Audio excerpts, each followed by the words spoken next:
दाल fry तो सभी बहुत शौक़ से खाते हैं, लेकिन घर में रेस्टोरेंट और होटलों वाला टेस्ट नहीं आता। बिस्मिल्लाहिर्रहमानिर्रहीम, अस्सलाम वालेकुम। शेख फूड देसी किचन व्लॉग में आप सबका वेलकम। उम्मीद करती हूँ कि आप सब खैरियत से होंगे।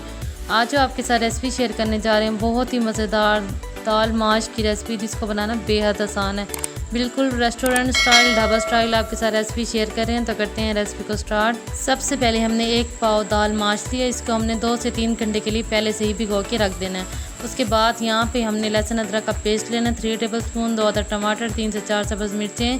और उसके बाद हमने एक प्लेट लेनी है जिसमें हम इसका मसाला बना लेंगे, जिसमें हमने 1 चम्मच नमक ऐड किया है, आधा चम्मच हल्दी पाउडर, 1 चम्मच लाल मिर्च पाउडर, 1 चम्मच पिसा हुआ धनिया और 1/4 स्पून इसमें हम पिसा हुआ गरम मसाला ऐड कर देंगे। और 1 चम्मच इसमें हमने अचार गोश्त वाला मसाला ऐड कर देना है। और उसके बाद हमने एक खुला सा बर्तन लेना है, हम यहाँ पे प्रेशर लेंगे। और उसके बाद हम इसमें 3 से 4 चम्मच घी की ऐड करेंगे। घी ऐड करने के बाद हमने घी को गर्म कर लेना है और लहसुन अदरक का पेस्ट हमने इसमें ऐड कर देना है। और लहसुन अदरक के पेस्ट को हमने ब्राउन कर लेना है। बिल्कुल इजी तरीका, बहुत ही इंस्टेंट बन जाती है, बहुत ही मज़ेदार। जब आप इसको बनाएंगे तो आपको भी ज़रूर पसंद आएगी।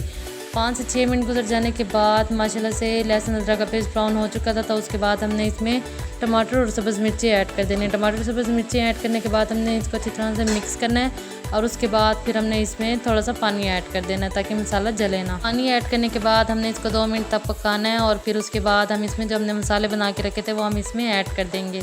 और मज़ीद हम इसको 5 मिनट पकाएंगे। फिर उसके बाद हम इसमें जो हमने दाल भिगो के रखी थी वो हम इसमें ऐड कर देंगे।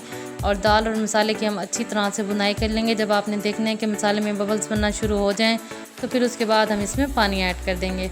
2 कप हम इसमें पानी के ऐड कर देंगे। और पानी ऐड करने के बाद हम इसको 5 मिनट का प्रेशर देंगे। और उसके बाद बहुत ही मज़ेदार दाल माश फ्राई बन के रेडी हो जाएगी। 5 मिनट गुजर चुके थे। यहाँ पे हमने प्रेशर का ढक्कन खोला और देख लें माशाल्लाह से दाल अच्छी तरह से बन के रेडी हो चुकी है। उसके बाद हमने इसका फ्लेम ऑफ कर देना है और 5 मिनट के लिए हमने इसको ऐसे ही रहने देना है। जब इसका घी नज़र आना शुरू हो जाएगा तो फिर उसके बाद हम इसको एक प्लेट में ऐड कर देंगे। लीमू रखेंगे, अदरक रखेंगे, सब्ज़ मिर्चें डालेंगे और पुदीना डालेंगे। और फिर आप इसके फाइनल लुक देख लें कितनी ज़बरदस्त बनी, बहुत ही लाजवाब। अगर आपको रेसिपी पसंद आए तो शेख फूड को लाजमी सब्सक्राइब कीजिएगा, एक प्यारा सा कमेंट कर दीजिएगा, वीडियो को लाइक कर दीजिएगा, वीडियो को शेयर कर दीजिएगा। इंशाल्लाह कल मिलेंगे एक नई रेसिपी के साथ। अल्लाह हाफिज़।